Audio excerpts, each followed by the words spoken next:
STF define novas regras para despejos e desocupações pós-pandemia.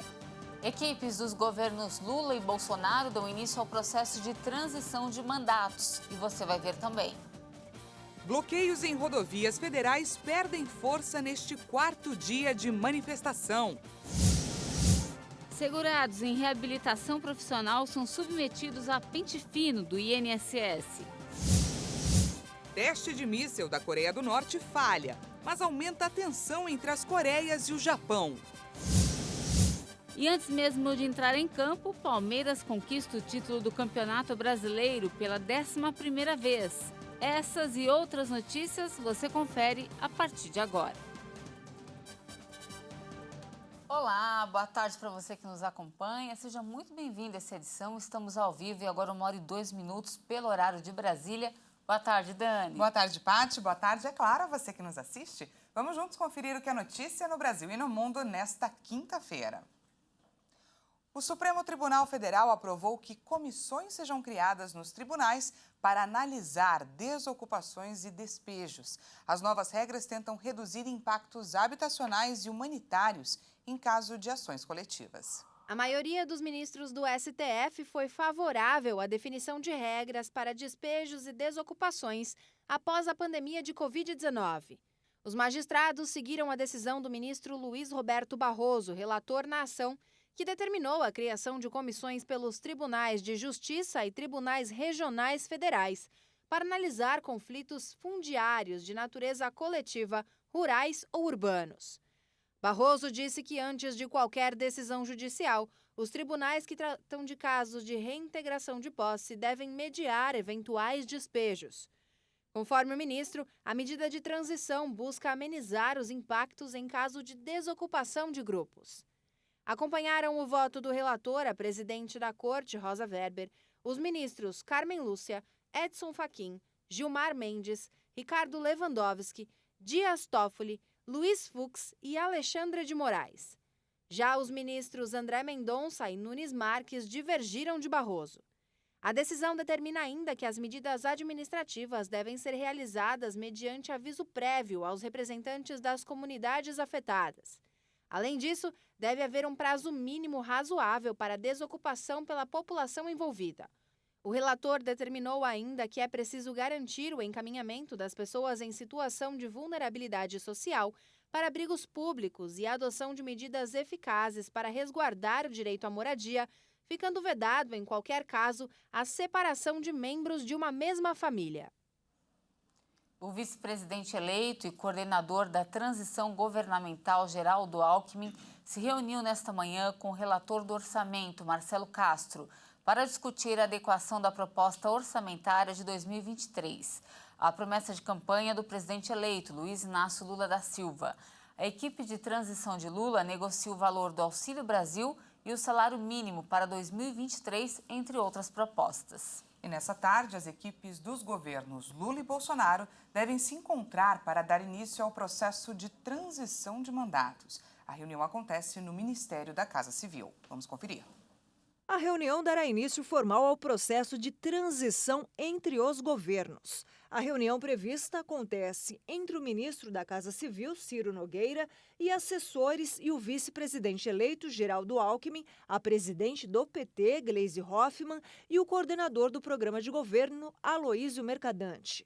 O período de transição existe para que o candidato eleito possa receber de seu antecessor todas as informações necessárias à implementação do programa do novo governo, que vai tomar posse no dia 1º de janeiro de 2023. Os membros da equipe de transição, indicados pelo novo presidente, devem ter acesso aos diversos dados relacionados às contas públicas, aos programas e projetos, entre outros. O grupo pode ter até 50 pessoas, que assumem os cargos especiais de transição governamental. A equipe é supervisionada por um coordenador que ganha o status de ministro extraordinário e a quem compete requisitar as informações dos órgãos e entidades da administração pública federal. Neste caso, o vice-presidente Geraldo Alckmin foi escolhido para chefiar o grupo. Pela lei, entre os princípios da transição governamental estão colaboração entre o governo atual e o eleito, transparência da gestão pública, planejamento da ação governamental, continuidade dos serviços prestados à sociedade, supremacia do interesse público e boa-fé. Os bloqueios em rodovias do país entraram hoje no 4º dia, mas sem a mesma força do início. De acordo com o último boletim divulgado pela Polícia Rodoviária Federal, 73 estradas continuam interditadas pelos manifestantes. Esse é o menor balanço desde o resultado das eleições. O Distrito Federal e mais 19 estados não registram ocorrências pelas rodovias federais. Segundo a PRF, os grupos ocupam rodovias de forma ilegal desde o domingo, após o anúncio do resultado da votação, o que levou o Supremo Tribunal Federal a determinar, na segunda-feira, que a corporação e as polícias militares estaduais tomassem as medidas necessárias para desobstruir as vias. Na quarta-feira, o balanço divulgado pela Polícia Rodoviária Federal apontava 167 pontos de retenção em 15 estados, número que caiu para 86 na manhã desta quinta-feira. O presidente Jair Bolsonaro chegou a pedir em suas redes sociais pela desobstrução das vias para os manifestantes, usando termos como democracia, pátria e família. Bolsonaro afirmou que o direito de ir e vir da população tinha que ser respeitado. Brasileiros que estão protestando por todo o Brasil. Sei que vocês estão chateados, estão tristes, esperavam outra coisa. Eu também estou tão chateado, tão triste quanto você. Mas nós temos que ter a cabeça no lugar. Agora tem algo que não é legal. O fechamento de rodovias pelo Brasil prejudica o direito de vir das pessoas. Está lá a nossa Constituição. E nós sempre tivemos, dentro dessas 4 linhas, tem que respeitar o direito de outras pessoas que estão se movimentando, além de prejuízo à nossa economia. Nesses 4 dias de protestos, cerca de 2.000 motoristas foram multados, somando 18 milhões de reais em multas. O motivo foi o cerceamento do direito de ir e vir. Além dos bloqueios nas estradas, manifestações aconteceram em frente a quartéis do Exército em 25 estados brasileiros e no Distrito Federal nesta quarta-feira. O movimento pede a intervenção das Forças Armadas no país. O Tribunal Regional Eleitoral do Distrito Federal não recebeu 150 prestações de contas referentes à eleição. O prazo terminou no dia 1º e agora os partidos e candidatos devem ser notificados para enviarem as informações em até 3 dias. O TRE tinha expectativa de receber 880 prestações de contas, mas de acordo com a Corte, pouco mais de 17% não se manifestaram. A prestação de contas é referente à campanha para o primeiro turno das eleições e é cobrada por cada TRE e pelo Tribunal Superior Eleitoral.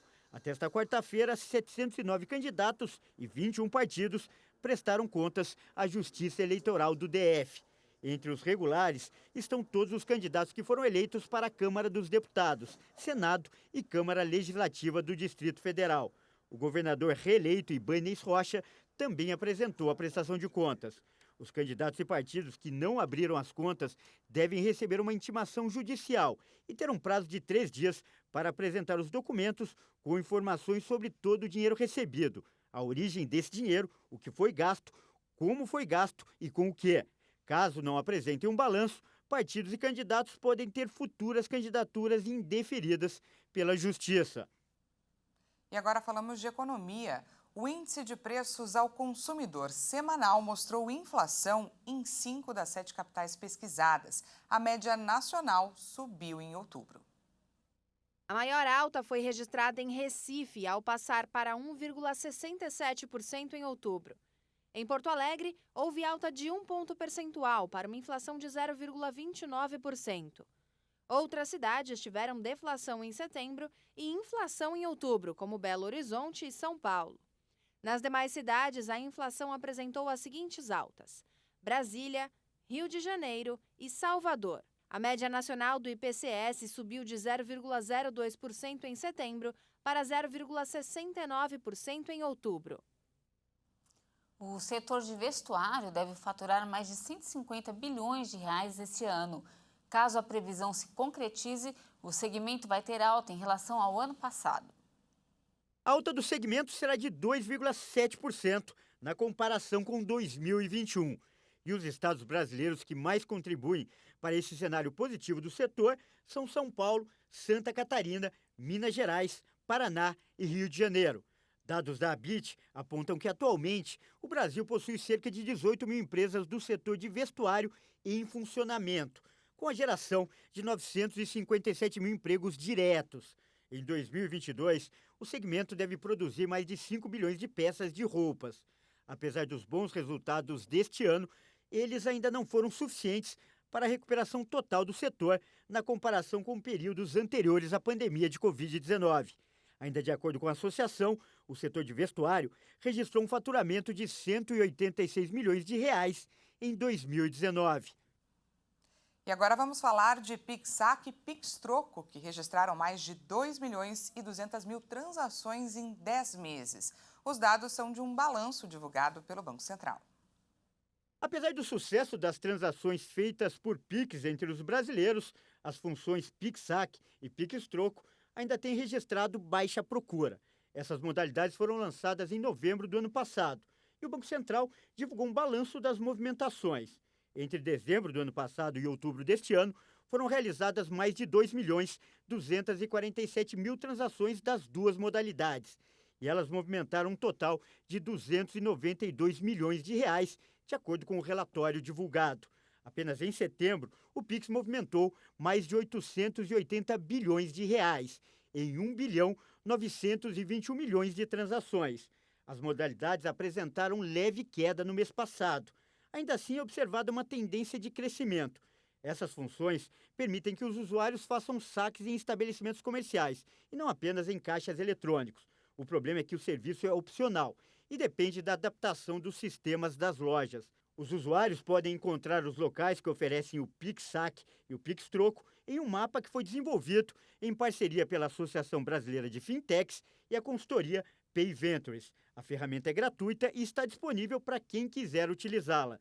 Basta entrar no site mapapix.com.br. Os segurados do INSS em reabilitação profissional devem ser submetidos a um pente fino.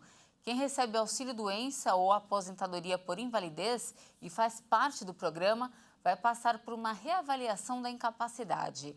A portaria com a determinação foi publicada no Diário Oficial da União. A intenção é o ajuste da data de comprovação da incapacidade dos processos de reabilitação profissional.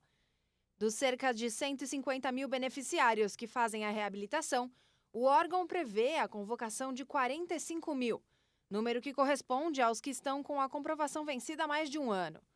O prazo para a revisão de todos os benefícios para a realização de perícia médica de reavaliação de incapacidade é de 180 dias, contados a partir da publicação da portaria.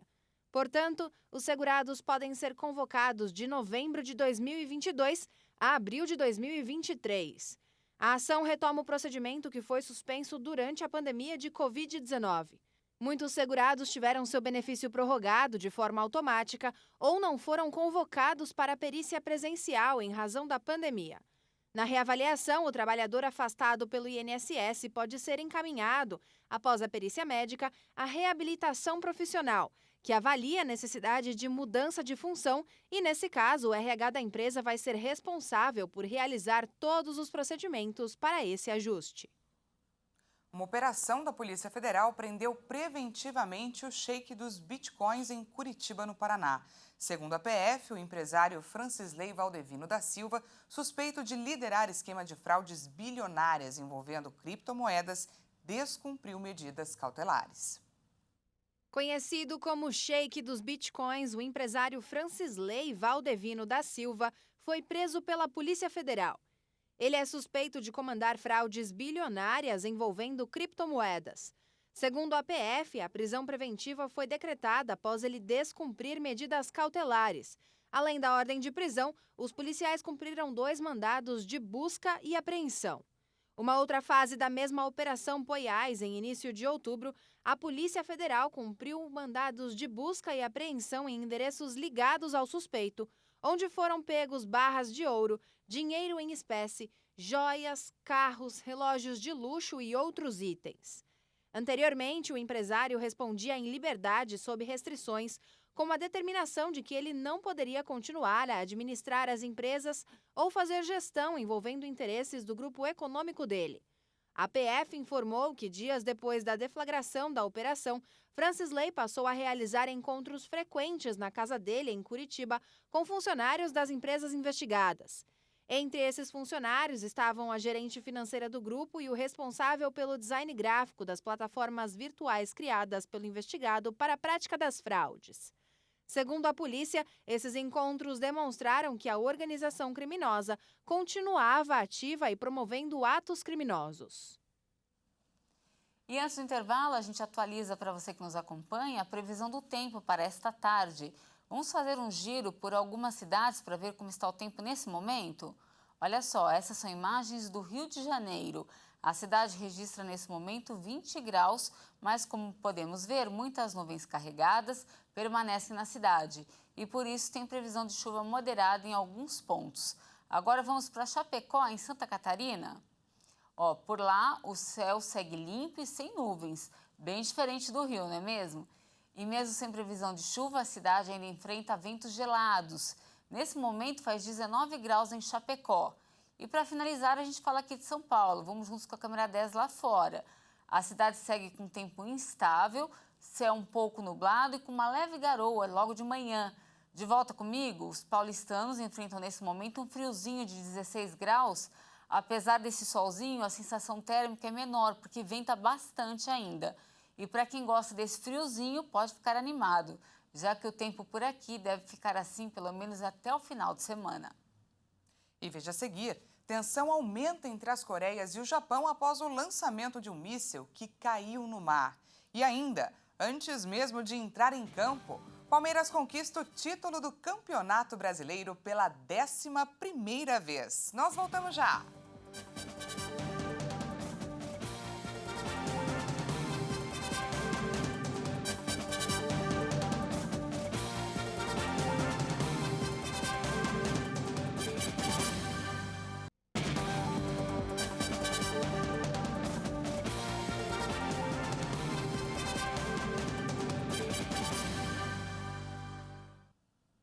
Já estamos de volta, ao vivo. Agora é 1h22 pelo horário de Brasília e a gente volta com os destaques internacionais.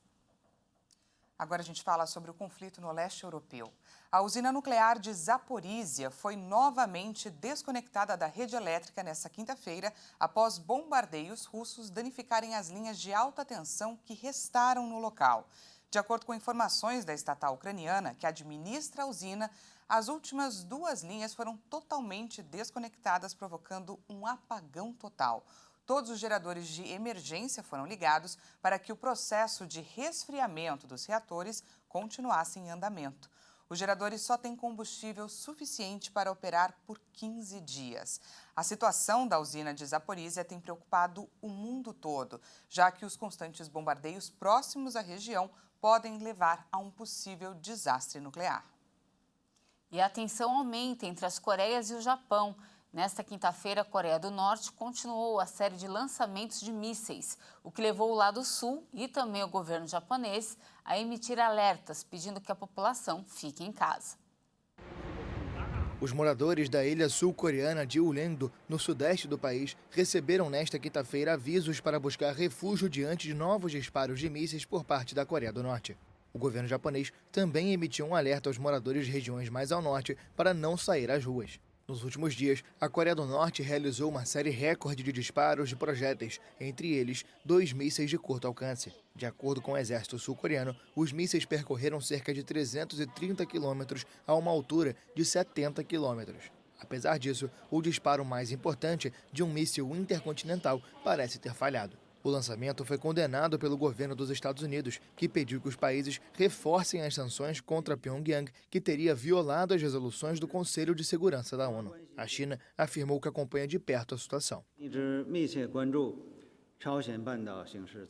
A China acompanha de perto a situação na Península da Coreia. É do comum interesse da região manter a paz e a estabilidade e resolver as preocupações de maneira balanceada pelo diálogo e consultas. Esperamos que todas as partes envolvidas mantenham o caminho da solução política na questão, encontrem um caminho em comum e previnam que a situação se agrave. 相向而行，防止事态轮番升级。 Washington e Seul alertam que a série recente de disparos norte-coreanos pode culminar no 7º teste nuclear do país. We have seen this before in the past months. North Korea was Já vimos isso antes. Nos últimos meses, a Coreia do Norte esteve testando mísseis balísticos de curto alcance e passou a sistemas muito maiores e mais potentes. Se extrapolar essa dinâmica, é natural antecipar que a Coreia do Norte vai culminar este ciclo com um teste nuclear. Os lançamentos levaram Estados Unidos e Coreia do Sul a intensificar as manobras aéreas conjuntas em andamento nesta semana, as maiores realizadas até agora e que a Coreia do Sul percebe como uma ameaça. O grupo farmacêutico americano Pfizer e seu sócio alemão BioNTech anunciaram nesta quinta-feira que darão início à primeira fase de testes de uma vacina que combina a proteção contra a gripe e também contra a Covid-19. De acordo com a aliança Pfizer-BioNTech, a vacina combinada a partir da tecnologia de RNA mensageiro deverá simplificar as práticas de vacinação e contribuir para uma melhor cobertura de imunização contra a Covid-19 e a gripe. O estudo, que ainda está em estágio inicial, tem o objetivo de avaliar a segurança da vacina e a sua capacidade de gerar respostas imunes. Nesta primeira fase, as empresas informaram que a vacina combinada será testada nos Estados Unidos, em 180 voluntários com idades entre 18 e 64 anos. No início da pandemia, a Pfizer e a BioNTech desenvolveram uma das vacinas mais usadas no mundo para combater a doença. Os grupos americanos Moderna e Novavax também anunciaram testes com vacinas combinadas contra a gripe e a Covid-19. Bom, já estamos chegando ao fim dessa edição, mas antes eu tenho uma pergunta para você, Dani. Você sabe o que significa a palavra êndeca? Olha, eu sei sim, eu aprendi hoje com a torcida do Palmeiras. Eu também. Olha, se você está assistindo e não sabe, é porque não deve ser palmeirense. Essa palavra começou a fazer parte do dicionário do futebol desde ontem, né, Dani? Pois é, Paty. O significado dela é 11 vezes campeão, marca histórica que o Palmeiras alcançou no Campeonato Brasileiro. Vamos conferir como foi. E o título veio antes mesmo do time entrar em campo. A comemoração começou quando os jogadores ainda estavam na concentração. Isso porque, com a derrota do Internacional para o América Mineiro, o Palmeiras não podia ser mais alcançado na tabela de classificação. E a matemática garantia o título para os palmeirenses. O 11º da história. O time paulista, aliás, é o maior campeão nacional.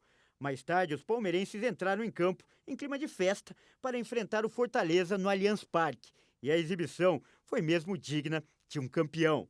Vitória por 4-0, uma lavada dentro de campo e um banho de alegria na entrevista coletiva do técnico Abel Ferreira. O treinador chegou à sua 6ª conquista à frente do Palmeiras e igualou Felipão como o mais vencedor da história do clube. E a sessão fica por aqui. Obrigada pela companhia, uma ótima tarde e até mais. Obrigada pela companhia e até mais.